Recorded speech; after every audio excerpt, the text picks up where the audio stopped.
بسم الله الرحمن الرحيم الحمد لله رب العالمين والصلاة والسلام على أشرف الأنبياء والمرسلين سيدنا محمد وعلى آله وصحبه أجمعين.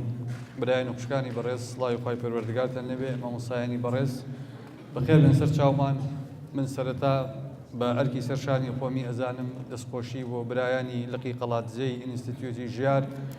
کە ئەرک و ماندووبوونیان کێشا و ئەم دەرفەتەیان سازدا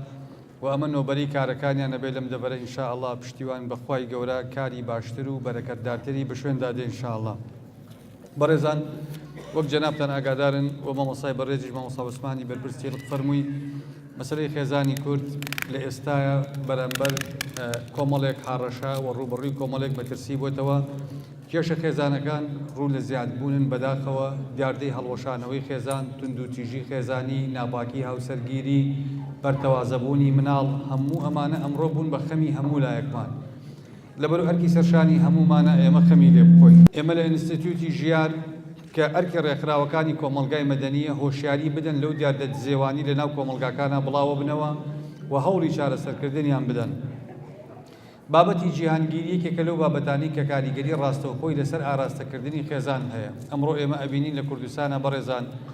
ئەو دیاردە دزێوانی کە دێنە ناو کۆمەلگاکانی ئێمەوە کەمێکی هەڵقوڵاوی واقعی ئێمەیە،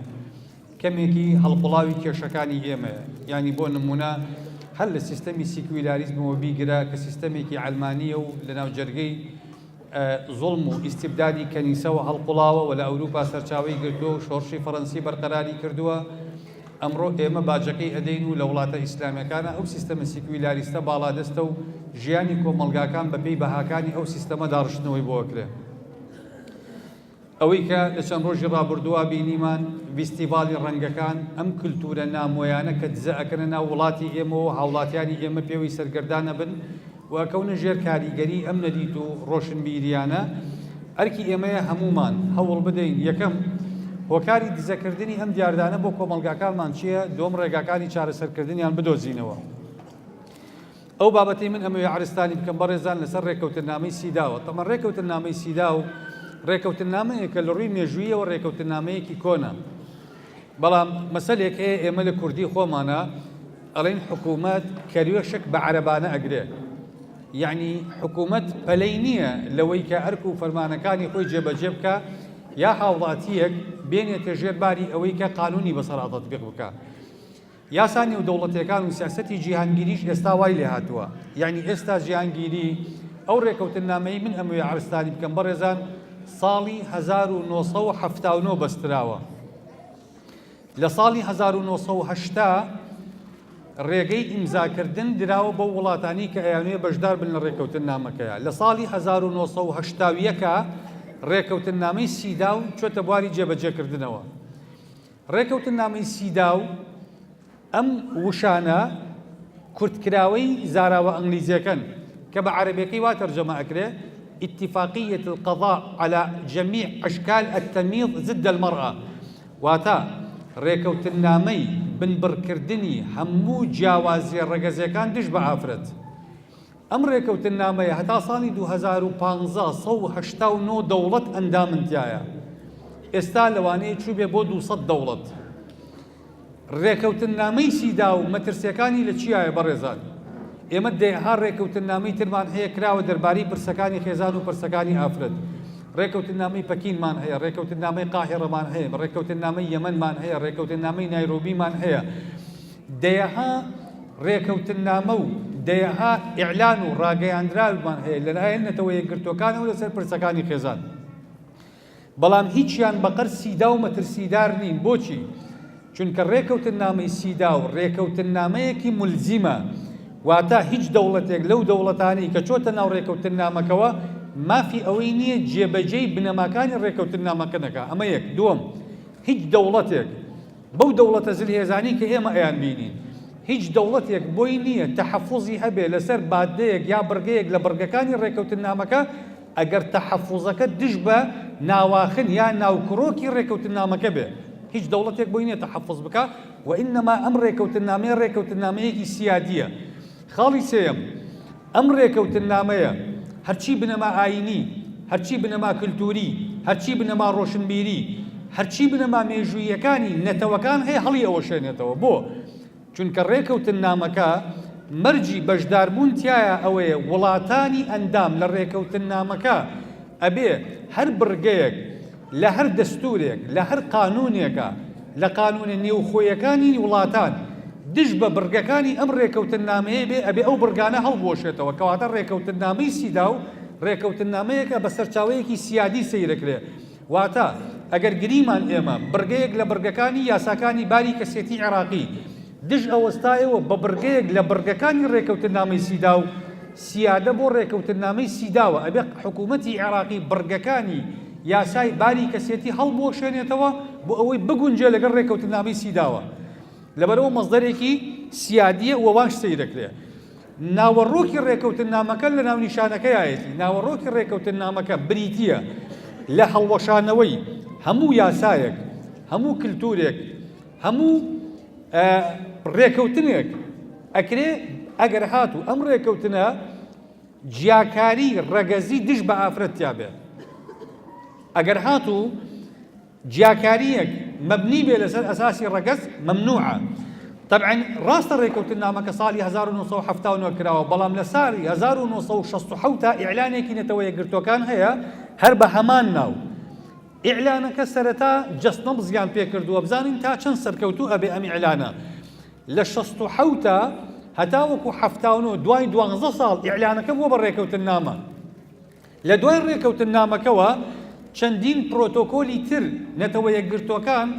بۆ پڕکردنەوەی کلێنەکانی ڕێکەوتن نامەکە پڕی کردوتەوە تەمەن ڕێکەوتن نامەکە 30 مادەیە دابەشە بەسەر 6 بەشە مەترسیدارترینیان بەشی یەکەمی ڕێکەوتن نامەکەی بۆ چونکە بەشی یەکەمی ڕێکەوتن نامەکە یەکەم پێناسی ڕێکەوتن نامەکە ئەکا دووەم قووەی ئیلزامی ڕێکەوتن نامەکە باسەکە سێیەم پابندبوونی وڵاتان باسەکە چوارەم هەڵوەشاندنەوەی کلتور و ئاینەکان کە دژ بە بنەماکانی ڕێکەوتن نامەکە باسەکە قسە لەسەر ئەمانەکە بەشی دووەمی ڕێکەوتن نامەکە قسە لەسەر مافە یاسایەکانەکە ئەو مافە یاساییانەی کە جیاکاری بەرامبەر بە ئافرەتیا ئەکرێ بەشی سێیەم باسی مافی خوێندن و باسی مەسەلەی زانستخوازی و ئەو بابەتانی ترەکە بەشی چوارەمی ڕێکەوتن نامەکە بەڕێزان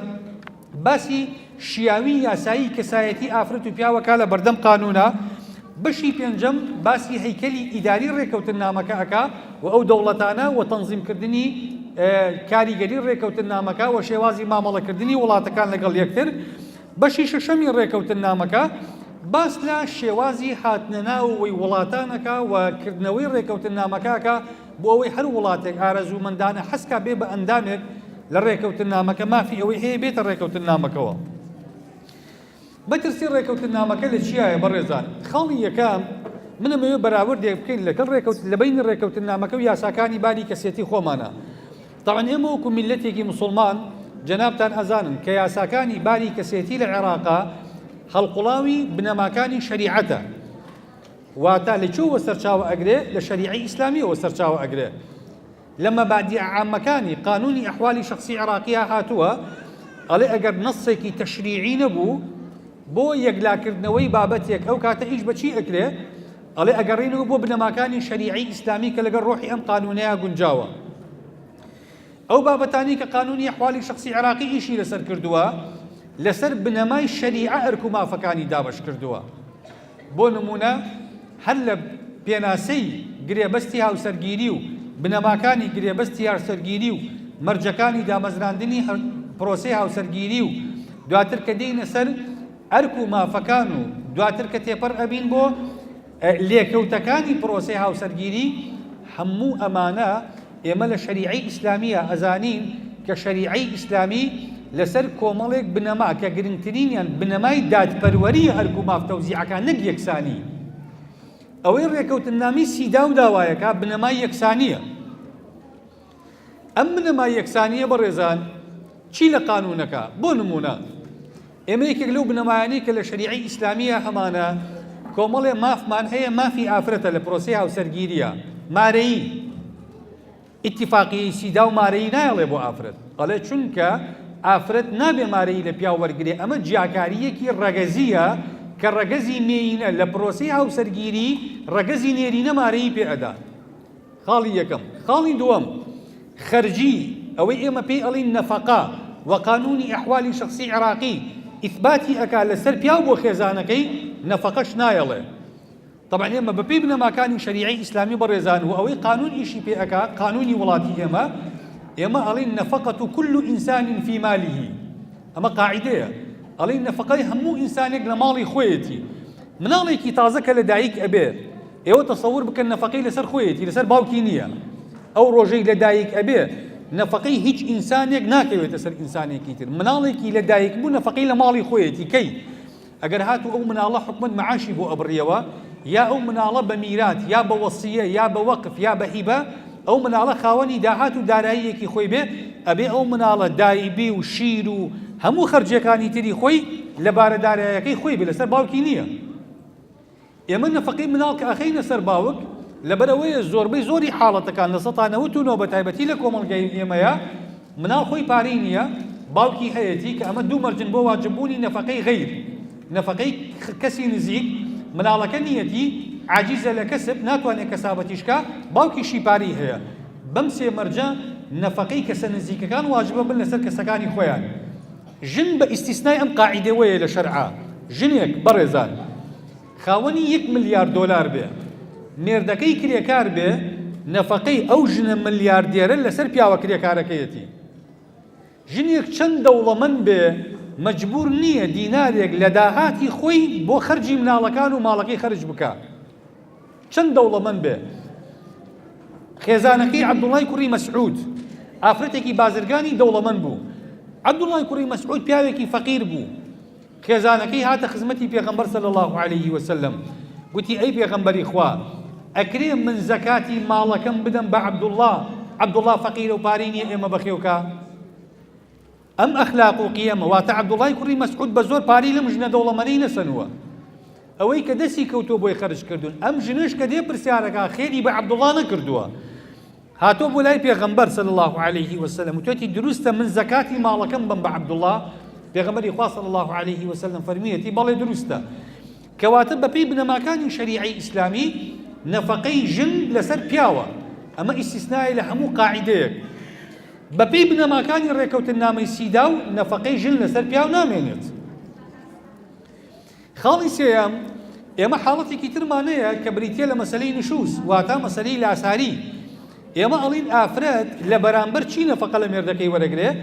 ئافرەت لە بەرامبەر ئەوە نەفەقە لە مێردەکەی وەرەگرێ کە ئافرەتەکە متەفەڕیغە، واتە ئافرەتەکە ماڵی مێرد ئیدارە ئەکا. پیاو بەیانی ماڵ بەجێ دێڵێ ئێوارە دێتەوە، کێ بە خەمی مناڵ بەخێوکردنە، کێ بە خەمی لە ماڵبوونە، کێ بە خەمی خزمەتکردنی و پەروەردەکردنی مناڵەکانە. ئەمە هەمووی ژن ئەیکا. عولەما وتویانە مادەم ژن متەفەڕیغە بۆ حەقی پیاوەکەی، ئەبێ پیاوەکەی لە بەرامبەرا خەرجی بکێشێ. بەپێی بنەماکانی ڕێکەوتنامەی سیداو نا ئەڵێ ئافرەت خەرجی لە پیاوەکەی وەرگرێ، ئەمە سوکایەتیکردنە بە کەرامەتی ئافرەت. ئەبێ ئافرەت خۆی بڕواتە دەرەوە پارە پەیاکە. ئێستا لە ئەوروپا وایە، ئێستا لە ئەوروپا پیاوێک مانگانە کە 500 پاوەند لە داهاتەکەی دائەنێ بۆ مەصرفی خێزانەکەی، ئەبێ خێزانەکەیشی 500 پاوەندانێ نیدەن بینید. ئەگەر پیاوێک 1000 پاوەند بدا، ئەبێ ژنەکە 1000 پاوەند بدا. پیاوێک نییە ئەبەخشێ و ژنێک هەیە دەسەگرێتەوە، نا. ئەمە ڕێکەوتنامەی سیداو ئەمە هەڵەوەشێنێتەوە. خاڵێکی تر کە ڕێکەوتنامەی سیداو هەڵەوەشێنێتەوە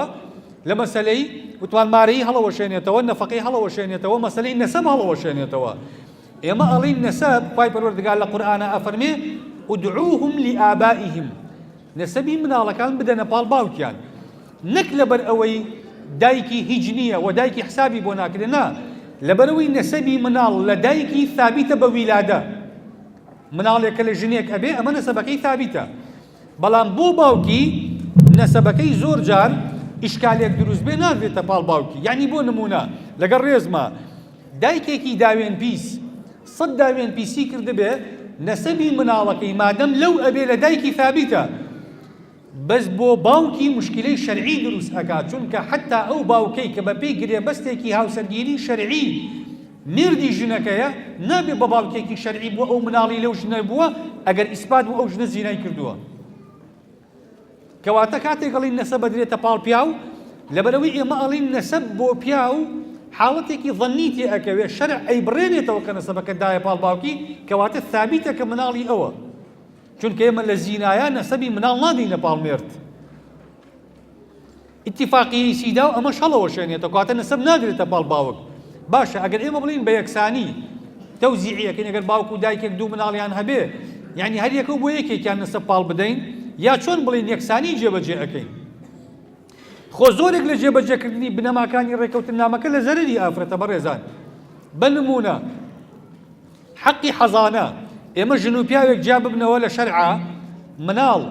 هەتا تەمەنی 11 ساڵی و ممکنە تا 15 ساڵیش بەبێ ڕێکابەربوون مناڵە دەینەوە بە دایکی لە کاتی جابوونەوەیە شەرع ئەیداتەوە بە دایکی حازینەیە مناڵەکە تەمەنی 1 ساڵ بێ هەتا وەکو 11 لە 11 بۆ 15 متەوەقع يعني تا 11 ثابتة لا 11 احتمالي ضعيف هيك بديته بدايكي باندي هوكاري ياساي وشرعي باش ببير ريكوتنامي سيدا وكارين بي يكساني بكين لبيني جنوب ياوا كواتد دايك ما في حزاني بي نادر لموضوع هلا وشيتوا ببين ما دي تشنوسي قانوني احوالي شخصي عراقي اما بينج حالت بان هي بس جن بوي هي داوي جابونوي تابكا بياو بويني داوي جابونو بكا بهيش كام لو حالتانا بۆ نمونەیەکێک لەوانە ئەگەر پیاوەکەی نەفەقە نەدا بە خێزانەکەی دووەم ئەگەر پیاوەکەی نەزۆک بێ بۆ نمونە سێم ئەگەر پیاوەکەی حاڵەتێکی با بڵین نەخۆشی هەبێ ئەم حاڵەتانە ئافرەت بووی هەیە داوای جابوونەوە بکا لە مێردەکەی قانون ئەم مافانە نادا بە مێردەکەی بەپێی بنەماکانی ڕێکەوتنامەی سیدا و ئەمانە هەمووی هەڵەوەشێتەوە ئەم مافانی ژن هەڵەوەشێتەوە پێی نادرێ لە مەسەلەی میراتە ئێمە بەپێی بنەماکانی شەریعی ئیسلامی ئافرەت لە هەندێک حاڵەتی تایبەتە و لە کاتێکا کە لەگەڵ پیاوەکە لە ئاستێکە ئەبن لە خزمایەتی لە مردووەکە ئافرەتەکە نیوەی میراتی پیاوەکە ئەبا لە هەندێک حاڵەتە بەپێی بنەماکانی ڕێکەوتنامەی سیدا و لە مودووە ئافرەت و پیاو یەک وەک میراتە بن مەسەلەی فرەژنی ئەمە حەقێکە شەرع ئەیدا بە پیاو لەبەر هەندێک هۆکاری کۆمەڵایەتی بە کۆمەڵێک مرج بەپێی بنەماکانی ڕێکەوتنامەی سیدا و ئێستا یا ئەبێ ژنیش ڕێگەی فرە پیاوی پێبینی ئەبێ پیاویش ڕێگەی فرەژنی لێ بسەنینەوە لەو خراپتر هەندێک حاڵەت هەیە سروشتیە دەسەڵاتی ئێمەی تیانە بۆ نمونە مەسەلەی عیددەی ئافرەت دوای جابوونەوە عیددەی هەیە بەپێی بنەماکانی ڕێکەوتنامەی سیدا و یا ئەبێ پیاویش عیددەی هەبێ لەمەوە دووە یا ئەبێ ژنیش عیددەی نەبێ و بۆ معلوماتی بەڕێستان 5-6 ساڵ لەمەوە پێش ڕێکخراوەکانی ژنان لە سلێمانی سیمینارێکیان کردبوو ئەم بابەتە مناقەشە ئەکراتیایە ئەیانو ئێمە لە دوای تەلاق یا لە دوای مردنی مێردەکانمان یا نابێ عیددەمان هەبێ یا ئێمەش مردی نەبێ پیاوەکانمان عیددەیان هەبێ چۆن ئێمە عیددەمان هەبێ یعنی چۆن بتوانین مەسەلەن پیاو بڵێن وڵات تۆ با پیاوێکی با سۆڕی مانگانەوە هەبێ بەپێی ڕێکەوتنامەی سیدا و چۆن پیاو بخینە سەر سۆڕی مانگانە چۆن پیاوا لێ بکەین مەسەلەن حامیلە بێ چونکە پیاو ئەگەر بڵێن یەکسانی بێ خۆشنەکە بەیانی پێ بکا بە کەوشا بڵێ بۆ من مناڵ هەڵگرم جارێ من مناڵ بەبێ و جارێ تۆ ئەو بێ خۆ یەکسانی وایە قسەکەیشی منطقیە بنەمای ڕێکەوتنامەی سیدا وەڵێ ئەڵێ ئەبێ هەموو ئەو جیاوازە ڕەگەزیانی کە لەسەر بنەمای ڕەگەز دروست ئەبن ئەبێ نەبینە لە بینی ژن و پیاوە کەواتە ژن مافی خۆیەتی بەیانی بڵێ بۆ من 4 مناڵم هەبێ ئەی جەنابە بۆ سوڕێیتەوە وەرە جەنابیشی دوان هەڵگرە ئەم بابەتانە بەڕێزان هەموو ئەوەی کە هەیە مەسەلەی شیرپێدان باشە ئافرەتەکە خوای پەروەردگار ڕزقی مناڵەکەی لە ڕەحەمی ئەوە دروست کردووە دوایش کە مناڵەکە لە دایکە بێ ئەو شیری پێ ئەدا ئێمە چۆن بتوانین ڕزقی ئەم مناڵە لەم قۆناغەیە دابین کەین وەکو پیاو چۆن بتوانین شیرمان هەبێ بیدەین بە مناڵ چۆن بنەماکانی ڕێکەوتنامەی سیدا و جێبەجێ بکەین لە مەسەلەی ئەهلیەی قانونیە بەڕێزان کەواتە ڕێکەوتنامەی سیدا و ئیش لەسەر هەڵتەکاندنی بنەما ئەخلاقی و ئاینەکان دەکاتەوە ئەمانی کە ئێمە باسیەکەین ئەم جیاوازیانە طبعاً بەڕێزان ئەمەی کە ڕێکەوتنامە نێودەوڵەتیەکان باسیەکەن لە بینی ژن و پیاوە مخالفی مەبادیئ علمە با ئێمە وازدارێ لە شەرع بێنین علمیەن ئێمە و ئافرەت پیاو و ئافرەت ئێمە وەکو یەک خواین ئێمە جیاوازیمان هەیە لە یەکەم خانی دروست بوونمانەوە کە پیاو لە کرۆمۆسۆمێکی XY دروستە بێ ئەو لە XX دروستە بێ دواتر ئەم جیاوازیانە جیاوازی هۆرمۆنی جیاوازی عەقلی و عاتیفی جیاوازی جەستەیی بەشوێن خۆیان دێنێ ئەوانەی کە داوای یەکسانی ئەکەن بۆ ئافرەتان بەڕێزان لە خەڵقی خوا تێناگەن معلومەیەکی سەیر عەرزی برایان و خوشکانی خۆم بکەم تەسەور ئەکەن ئێمە ڕێژەی لە یەکچوونمان چەندێکە لە بینی هەمومانە خوا لە ئادەمەوە کە دروستی کردووە تا کۆتایی مرۆڤ ئێوە تەسەور ئەکەن بەڕێزان ئێمە لە ڕووی بایۆلۆجیەوە ڕێژەی لە یەکچوونمان لە 99.9 یعنی حەچی پیاوی دنیا هەیە چەند جیاوازین بەیەکەوە ئێستا 6 ملیار و کەس لێک ئینسان لەم زەویەیە ئەژی ئەم 6 ملیار و کەسرا بگەڕێنەوە بۆ ئادەم چەنەها ملیارەها خەڵکی تر هەبوون لەم گەردونەیە ئەمە ئێمە وەکو پیاو بە پیاوی ڕەشمانەوە بە پیاوی سپیمانەوە بە پیاوی ئەشقەرمانەوە بە پیاوە بۆ نمونە گەنم ڕەنگەکانمانەوە بە سوورەکانمانەوە ئێمە هەمومان بە جیاوازیەکانمانەوە جیاوازی دەنگمان جیاوازی قەد و باڵامان جیاوازی دەموچاومان هەموو جیاوازیەکانی سەری پەنجەکانمان شێوەکەی چاومان جیاوازی لەرینەوەی دەنگەکانمان ئەم هەموو جیاوازیانە و جیاوازی هەموو ئێمەی پیاو بەراورد بە هەموو دنیای ژن کە ژن ئەمڕۆ داوای یەکسانی ئەکا لەگەڵ پیاو هەموو جیاوازیەکانمان کە خوا لە ئادەمەوە خەڵقی کردوین هەتا کۆتا مرۆڤی ئەم گەردونە لە 0.1 ئێمە لەگەڵ یەک جیاوازین لە 0.1 ئێمە جیاوازیمانەیە باشە ئێستا ئەوەی کە کراوە بە بانگەشە و ڕێکخراوەکانی ژنان باسی ئەکەن داوای یەکسانی ئەکەن یعنی ئەگەر ئێمە هەموو مرۆڤی دنیا بە لە 0.1 جیاوازیمان هەبێ ئەوان ئەیانەوێ یەکسانیەکی تەواو بە لە 100 بەرجەستە بکەن ئێخۆ لە هەموو کاتێکا بە قازەنجی ئافرەت تەواو نابێ بەڕێزان ئافرەت زەرەرەومەندە لە کۆمەڵێک کایەیە ئەگەر هاتوو داوای یەکسانی تەواو بکە لەگەڵ پیاو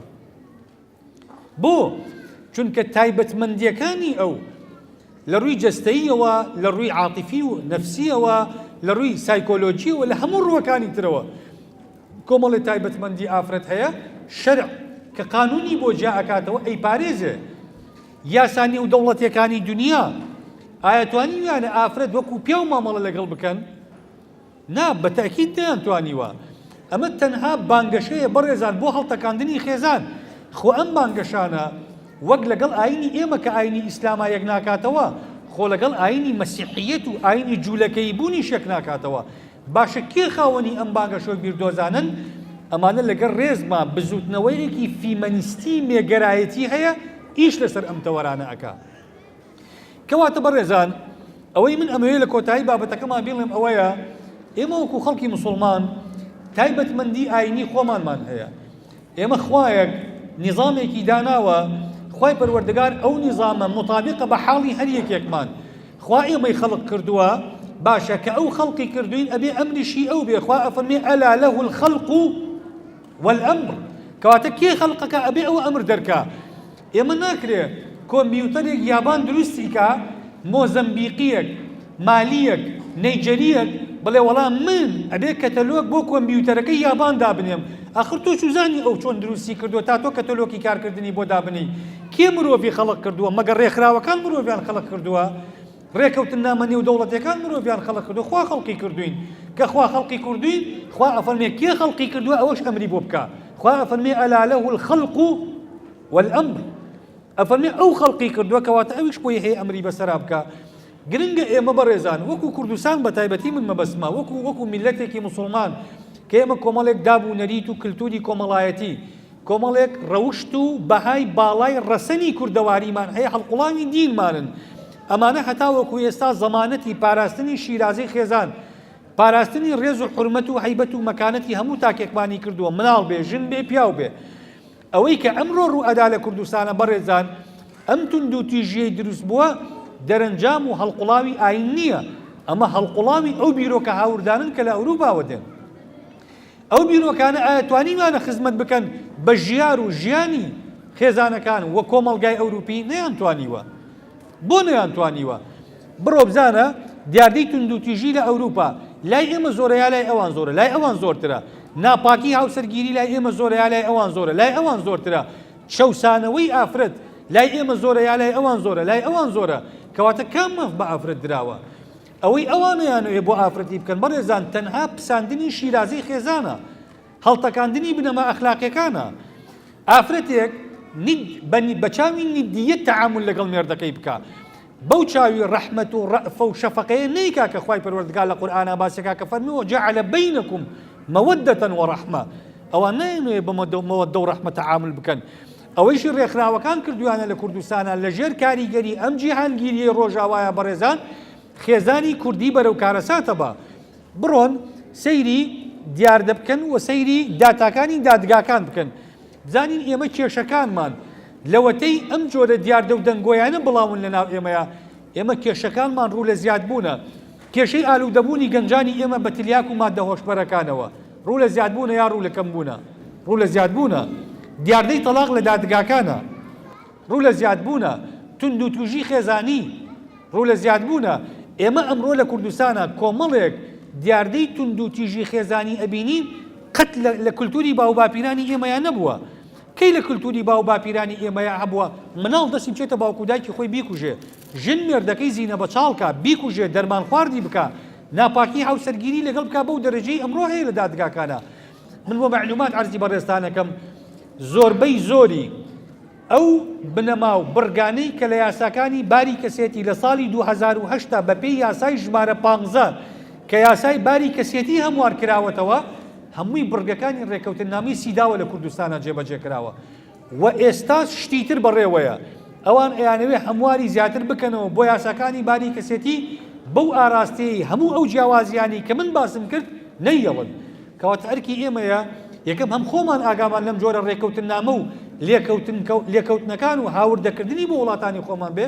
دووەم ئاگاشمان لەوە بێ بەوەی کە ڕێگر بین بربەست بین بەوەی کە ڕێگە نەدەین دەسەڵات یا کۆمەڵێ ڕێکخراو کە بەناودا کۆکیکارە لە مافەکانی ژنان ئەم بیرۆکە جێندەریە مێگەرایەتیە لە کۆمەڵگای ئێمەیە قوڵ بکاتەوە ژن وا لێ بکات سەنگەر لە پیاو بگرێ پیاوا لێکە سەنگەر لە ژن بکرێ داوای لێبوردنەکە مەگەری سەرمی شانم بێتن وەسەلام عەلەیکوم وەڕەحمەتوڵڵاهی وبەڕەکاتوه